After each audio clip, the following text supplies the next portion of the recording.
अधिक मास की अमावस्या के दिन आप स्नान के बाद जो बहुत सारी प्रॉब्लम्स हैं, मोस्टली मन अशांत रहना, देवी देवताओं का प्रसन्न न होना, धन का अभाव रहना, घर में अशांति रहना, या भजन में भी मन न लगना। जो लोग कहते हैं ना भजन में भी मन नहीं लगता, ऐसी कई समस्याओं का समाधान आप अमावस के दिन कर सकते हैं। अधिक मास की अमावस्या के दिन आप इस दिन स्नान के बाद पीपल के पेड़ की पूजा करें, और इसमें भगवान विष्णु का, महादेव का, ब्रह्मा जी समेत कई देवताओं का वास होता है। अमावस्या को पीपल के पेड़ की जड़ में जल अवश्य चढ़ाएं। शाम के समय पेड़ के नीचे दीपक जलाएं घी का, इनकी कृपा प्राप्त करने के लिए, क्योंकि ब्रह्मा जी भी वही हैं रचयिता, विष्णु जी भी पीपल के पेड़ में, वृक्ष में निवास करते हैं, सृष्टि के पालक करता, और भूत बावन भोलेनाथ भी वहाँ निवास करते हैं, संहार करता। पृथ्वी के तीनों ही महत्वपूर्ण देवता ब्रह्मांड के, वो पीपल में निवास करते हैं। इसलिए सुबह तो पीपल के वृक्ष को जड़ में जल चढ़ा दें, और शाम को पीपल की जड़ में जाकर घी का दीपक जलाएं। इससे आपको उन तीनों देवताओं की कृपा प्राप्त होगी, और इससे जो आपके पितृ अप्रसन्न हैं, आपके बुरे कर्मों के कारण, क्योंकि जब मनुष्य बुरे कर्म करता है तो इससे पितृ अप्रसन्न हो जाते हैं। तो अमावस्या के दिन, जो इस आने वाली अमावस है 16 तारीख को, अगर आप इस दिन घी का दीपक पीपल के पेड़ के नीचे जलाएंगे तो आपके अप्रसन्न पितृ भी प्रसन्न हो जाएंगे। और इस दिन पीपल की परिक्रमा करना न भूलें। 5, 7, 11 जितनी हो सके पीपल की परिक्रमा अवश्य करें। देवताओं का निवास स्थान मानकर उसको नमन करें, प्रणाम करें। इससे आपकी तमाम बाधाएं समाप्त हो जाएंगी। बोलो राधे राधे। एक और उपाय बता देते हैं, फिर इसके बाद उपायों का सिलसिला समाप्त कर दें। पूर्ण अमावस बहुत बड़ा है, इसलिए हम बता रहे हैं। अधिक मास अमावस्या के दिन प्रातः काल स्नान करने के बाद सूर्य देव को जो जल चढ़ाते हैं आप, वैसे तो हर पूर्णिमा, हर अमावस और हर एकादशी अपने पितरों को भी जल देना चाहिए। पितरों को जल देने का जो दिशा है वो दक्षिण दिशा है। पूर्व में सूर्य को दिया जाता है जल, और दक्षिण में पितरों को दिया जाता है। अब हमने पहले भी बताया आपको, सूर्य को जल ऐसे दिया जाता है, ऐसे ऊपर से जल की धारा में से आप सूर्य का दर्शन करें।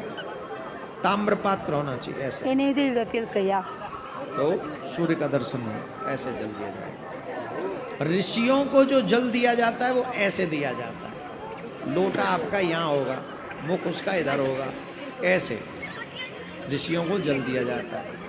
और पितरों को जो जल दिया जाता है वो ऐसे दिया जाता है, अंगूठे के और इस उंगली के बीच में से। ये तीसरा है, ध्यान रखना। अंगूठे के और इस उंगली के बीच में से लोटा बीच में आएगा, और जल ऐसे उनके बीच में से जाएगा दक्षिण दिशा की तरफ मुंह करेगा। तो इस तरीके से हमको पितरों को उस दिन, वैसे तो तीनों दिन अमावस, पूर्णिमा और एकादशी, अपने पितरों को जल देना चाहिए। लेकिन इस अमावस्या पे अवश्य दें, अपने पितरों को भी जल दें। और सूर्य को जो जल चढ़ाएं आप इस अमावस्या को, उसमें अर्घ देते समय लाल पुष्प डाल लें, या फिर लाल चंदन या लाल रोली डाल लें। गुड़ अवश्य डाल लें, मीठा अवश्य डाल लें, और मीठे जल से उस दिन आप सूर्य को अर्घ दें। और सूर्य देव का कोई भी मंत्र आपको आता हो, उस मंत्र का आप उच्चारण कर सकते हैं। इससे आपकी दरिद्रता दूर होगी, घर में धन की कमी नहीं रहेगी, धन धान्य भर जाएंगे, और आरोग्य आपके शरीर को सूर्यदेव आरोग्यता भी प्रदान करेंगे।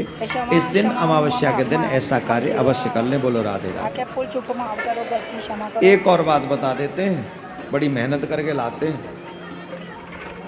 तुम्हें हर जगह भटकने से बचाने के लिए लाते हैं। आजकल सब पता नहीं जादू टोना टोटका वालों के पास ज़्यादा लोग चले जाते हैं, फंस जाते हैं, फिर तंत्र मंत्र के चक्कर में रह जाते हैं और फिर सोई सियावर रामचंद्र की महाराज गुरुजी बोले हाँ गुरुजी मेरे ऊपर ऊपर लो चक्कर है। अब मैंने कही मैं क्या करूँ, मैं ऊपर ले चक्कर है कहाँ पे देखूँ, मैं तो अपनों ही चक्कर ना खत्म है।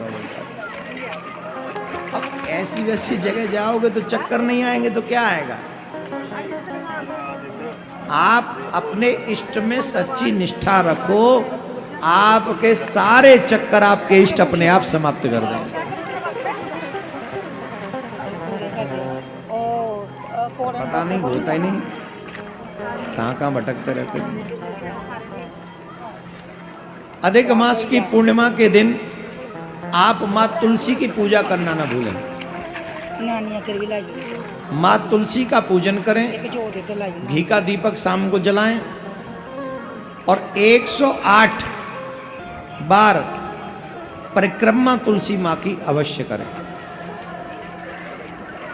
जो भी मनोकामना आपकी पूर्णमासी के दिन होगी, ऐसा कार्य करने से हो सके तो 5 दीपक 11 दीपक, क्योंकि पूर्णमासी है उस दिन, अमावस है और अधिक मास पूर्ण होगा तो 11 5 जो ज़्यादा से ज़्यादा दीपक अपने मंदिर में भी जलाएं।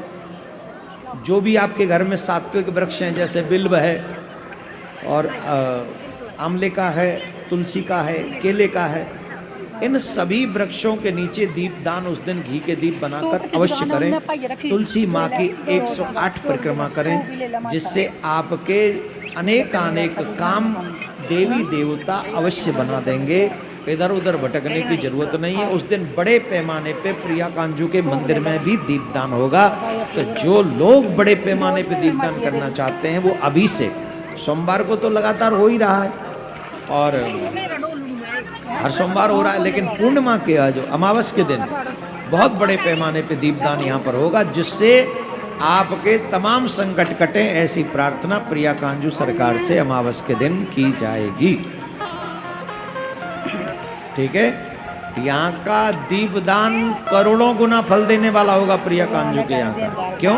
एक तो वृंदावन, फिर भी 1.25 करोड़ पार्थिव शिवलिंग बनने वाला स्थान, 4 भागवतें जहाँ, 2 भागवत 2 शिव पुराण जहाँ हुए हों, इतना बड़ा अनुष्ठान, दीर्घकालीन सत्र चलाओ, संपूर्णता दिवस हो, तो अमावस के दिन जो यज्ञ होगा यहाँ पर दीपदान का, वो अद्भुत होगा और इसका फल भी आपको कई गुना ज़्यादा देने वाला होगा। तो आप लोग